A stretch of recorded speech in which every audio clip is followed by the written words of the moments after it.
200 دن پاک کلام میں سے پڑھیں گے زبور 88، اس کی پہلی آیت سے لے کر 9ویں آیت تک۔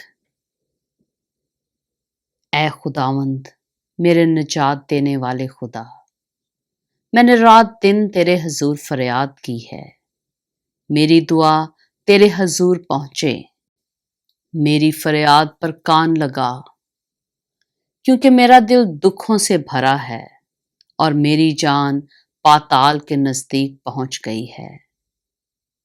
میں گور میں اترنے والوں کے ساتھ گنا جاتا ہوں، میں اس شخص کی مانند ہوں جو بالکل بے کس ہو، گویا مقتولوں کی مانند جو قبر میں پڑے ہیں، مردوں کے درمیان ڈال دیا گیا ہوں، جن کو تو پھر کبھی یاد نہیں کرتا، اور وہ تیرے ہاتھ سے کاٹ ڈالے گئے۔ تو نے مجھے گہراؤ میں، اندھیری جگہ میں، پاتال کی تہ میں رکھا ہے۔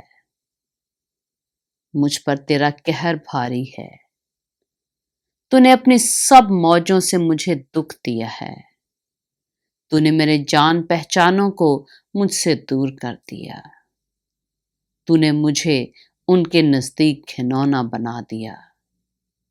میں بند ہوں اور نکل نہیں سکتا، میری آنکھ دکھ سے دھندلا چلی۔